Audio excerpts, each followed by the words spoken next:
The aim of my presentation is to show how the concept of tolerance in different historical periods of European history determine the concept of peace. The pre-modern period, which is the subject of my research of European history, has a reputation of being intolerant, which is connected especially to religious matters. The historical research of the concept of tolerance, however, demonstrates that leading intellectuals of European thought have always paid attention to constitution of theoretical roots of peaceful and prosperous society. In times of crisis and disasters, they mobilize their intellectual gifts to revise contemporary knowledge and education in favor of achieving peace for human society. I would like to mention three outstanding intellectuals in European pre-modern history and their attempts to restore peace and reconciliation of different traditions, religions, and cultures. The first person is Peter Abelard, who is an important intellectual figure of medieval philosophy and theology, who was a dynamic and controversial philosopher and who was deeply persuaded that a good Christian should be a critical thinker. Rational argumentation and criticism are not only compatible with Christianity, but moreover, their aim is to support the Christian faith. It is possible to characterize his unfinished work, Dialogue between philosopher, Jew, and Christian, as a defense of rational argumentation in religion and ethics. Due to his emphasis on dialogue as a peaceful form of presentation of different opinions, Abelard's work represents a defense of intellectual tolerance. In the prologue of Dialogue, Abelard turns to the great authority of Latin West, St. Augustine, who proclaims that in all teachings there are always at least a small portion of the true teaching. This Augustine argument was noticed by other medieval authors as well because it expressed the standpoint of critical thinking in the various and often disputed and controversial questions of the interpretation of the Bible. Abelard was convinced that no dialogue is worthless, as it always contains something enlightening. A dialogue opens up the space for differing opinions. It is a conversation which exposes the concepts and position of the parties engaged. So he emphasized that the tolerant approach to different opinion is to be found in Jewish and Christian wisdom, and Muslim, of course, as well. Dialogue serves to confirm the validity of Augustine's as well as the biblical statement from the book of Proverbs, citation. A wise man will hear and will increase learning, and men of understanding shall attain unto wise counsels. The end of citation from the book of Proverbs. Abelard naturally supported the position of a Christian and showed the limits of Judaism and philosophy, pagan philosophy. In this context, the method of dialogue is very interesting as it does not try to persuade the opponents. Abelard asks what the basis of dialogue is. According to him, it is rationality. All human beings share a common characteristic, it is reason, due to which it is possible to search the truth. In the prologue of another important treatise, Sic et Non, Abelard collects the quotation of the Church Fathers on Christian teaching. He introduces a method which should help the students not to be too quick and harsh in developing an opinion, as a quotation of Church Fathers are often contradictory and unclear. So Abelard exhorts to patient analysis of the different meanings of words, to cautious assumptions about the opponents, and points out that the heart and the thoughts are known only to God. Abelard himself states that the sum of the quotation of the Church Fathers springs rather from their beliefs than from the truth. The contradictions can be solved in the way that we accept the differences of circumstances and intentions due to which the contradictory statements were made. Against the impulsive, impetuous judgment, Abelard highlights careful consideration of the words used. Wisdom lies in asking questions, and the first key towards wisdom lies in the persistent and the frequent questions. Through doubts, we head towards a question, and by a question we search for and define the truth. Asking questions is the means of the dialectics, a science which explores truth. The one who asks questions expresses his own doubts in order to gain certainty which he lacks, said Abelard. He shows the example of the Christ himself who, although he was incarnation of the perfect wisdom, asked the elders in the church questions when he was 12 years old. So Abelard's concept is characterized as intellectual tolerance. He is not interested in the theory of the tolerance, but in the practice, the meaning of dialogue, which is necessary to read the truth, and which is a precondition of the tolerant and the peaceful attitude. So Abelard's concept of tolerance springs out of supposition of the universality of human reason and the principle of critical and peaceful dialogue. Now I would like to turn my attention to Nicholas of Cusa, a cardinal of Catholic Church who was widely considered to be one of the great geniuses of the 15th century. He is a figure in the history of the thought that exercises efforts to draw a vision of common dialogue and of looking for tolerance and a peace based upon the background of original philosophical theological concept of the turn of Middle Ages coming to the period of Renaissance. The idea of the religious tolerance appears in Cusanus' Tractate De Pace Fidei, which he wrote in 1453, and it was well known that this small work was influenced by the fall of Constantinople. The search for the ideal of the spiritual unity amongst people was based not on overcoming the religious differences, but on the idea of reconciliation. The differences of religions are not obstacles or weaknesses of humankind. On the contrary, they show the manifestation of God in various religious discourses. That is why the idea of unity, unitas, is so important for understanding of Cusanus' approach. He tried to unite the humankind on the religious level, not on the basis of what divides them, but what connects them. Cusanus is aware of the necessity to show the others the Christian faiths by intellectual way, as well as of the necessity to show the language, traditions, and the habits of other religions. Because all external manifestations of religions are expression of one faith, according to Cusanus, similarly to the mathematical number, that is explication of unity. So anywhere where you can find a religion, it always refers to one God and his truth. So he tries to explain that there is no possibility for man to find another faith, only the one and the same presupposed everywhere. The historical fact that the philosophers of different attitudes are in agreement as far as the religion of the one God is concerned supports his opinion. All these philosophers, according to Cusanus, assume the religion of the one God because they consider themselves to be the lovers of the wisdom. For him, the tradition is demonstrated of the reality that all nations consider God as a king of the universe. Not only Christians, Jewish, or Muslims see him as such, but also pagan philosophers, such, for instance, the Plato and Aristotle in ancient philosophy. Cusanus' desire for harmony could not possibly have left him blind. He could not overlook the reason for contemporary intolerance and the problems connected with religious matters. It is important to mention Cusanus' relationship to Islam, also because of the fact that his work, De Pace Fidei, was written in connection to specific historic events of the fall, like the fall of Constantinople, and he was deeply persuaded that the relations between Christianity and the Muslim world can be solved only in the peaceful way. His approach can be interpreted in such a sense that Christianity, Islam, and Judaism are different aspects of one way to God. Therefore, the important thing for Cusanus is to develop metaphysical philosophical explanation of the unity as the name of the God, which is not in opposition to other notions as alterity, plurality, and multitude. It is just this unity that flows through all contraries, because no name can be used for God, as where everything is one, no name can be used.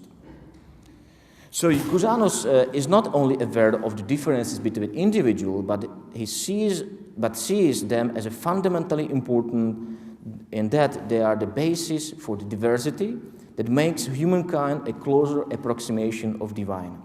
So diversity and individuality should be not eliminated but celebrated.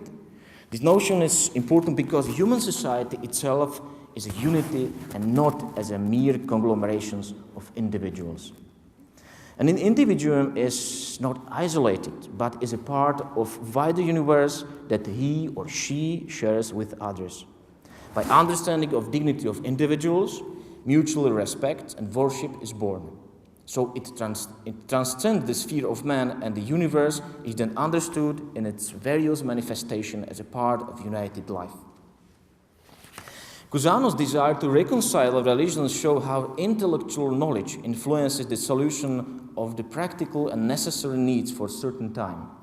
The interreligious dialogue should be based on deep openness and sensibility towards traditions, and the foundation of particular religious communities on the desire to understand and know how one another, and on the overcoming of the shallow cognition and knowledge which is more and more infiltrated into the thinking of the people. The last outstanding figure I'm going to talk about is John Amos Comenius, Moravian churchman who lived during the 30 Years' War, full of political disasters, religious conflicts, and personal tragedies. He worked zealously on his educational program as a foundation for tolerant and peaceful society. So the principles of conciliation, discussion, or negotiation should be the means to achieve peace and freedom for the benefit of the whole state and for all people. What connects Comenius with other predecessors is the struggle for the value of human being, who is understood as an extraordinary creature, because he was created by the direct act of the God creativity and is therefore the image of the God, imago Dei. Comenius' lifelong effort to build a society of peace and tolerance culminates in his major work, A General Consultation Concerning the Improvement of Human Affairs, which manifests original attempt to reform the society. Here Comenius presents the grandiose idea of international cooperation and world peace, which was inspiration for modern thinkers to build United Nations. And his efforts for world peace and tolerance are at the same time endeavors for real development of human society. So these efforts have two forms. On the one side, there are political institutional efforts, and on the other side, he demands permanent education for peace. Comenius asked for establishment of the World Parliament on the ground of which all misunderstandings and the conflicts between states, religions, and cultures would be solved. Concerning permanent education for peace, he wants every individual to be led to peaceful solutions of problems. So he believes and he wants to dispense peace actively in our surroundings, in the immediate contact with our closest family and friends. It is impossible for him to use violence and be at war with the ones closest, to be against family, friends, and others' neighbors, at the same time to long for peace among nations. So Comenius understands that the inner unity and the peace is a pillar for building external peace and the unity in the various spheres of human social, political, as well as intellectual life. It is this way from inner tranquility to external peace that is the real labyrinth from which the Christ, according to Comenius' confession, can show the right direction. So he strongly believes that it is impossible to keep peace and avoid violence without this inner struggle and calming of the human patience. Inner freedom leads to man's rebirth. It transforms and cultivates man in the sense that through the relationship to others people, he sees the limits of his own freedom. On the basis of this inner freedom, man accepts his own responsibility for the wholeness. He is free to choose love. He forms the spiritual climate of values and shows the point of departure from outer as well as an inner labyrinth, so that he does not separate from another man, so that he accepts others and reaches his original determinations. It means, as he says, because he was created according to the image of God, he shall be universally amicable, lovable, and peaceful. So it is necessary to overthrow hatred, aggressiveness, and fanaticism as a manifestation of intolerance, because otherwise the whole society becomes a victim of particular interest and suppression of freedom. All people were created from the one material. The same image of God was imprinted to every mind. All people share the same dwellings, the universe, one earth, one heaven. In the center of security, Centrum Securitatis, small words written by Comenius, he said, so that God can show the unity of his being. He mutually unites all these creatures in such an astonishing way, and he tied them together so that always one contains the other, and one emerges due to the other, in a similar way as in the chain every segment hangs on the other.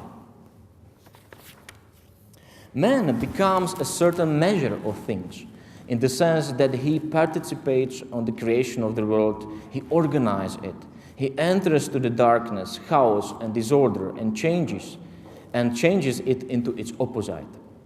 So man is able to restore unity, peace and tolerance through his permanent awareness of his fellows as a manifestations of the image of God.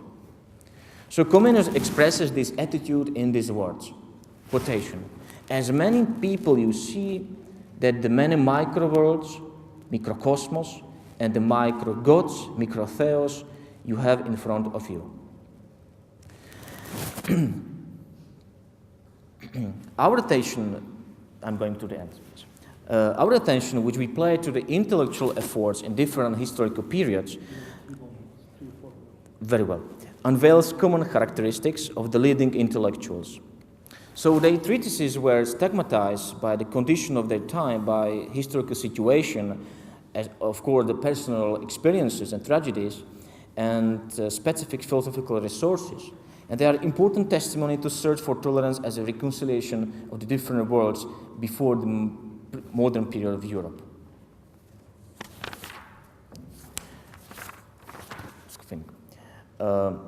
Although they were leading intellectuals in the past history, they endeavor to build theoretical and institutional fundamentals for peaceful and tolerant society should be appreciated fully in our time, I believe, when modern societies are threatened by intransigent fundamentalisms and sophisticated suppression of human dignity.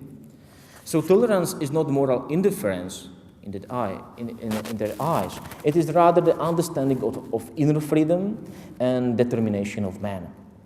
Only through the understanding of the specific place of man, education can become the era where through peace and through humanity is realized, as well as the era which is the basis and presupposition of peaceful society. Only on this way, the mutual respect and reconciliation can be born. Respect and reconciliation which transcend the very sphere of man and understand the universe in its various and different manifestations as a part of a common life. For Comenius, true tolerance cannot exist without true friendship, love, honest cooperation, and social solidarity.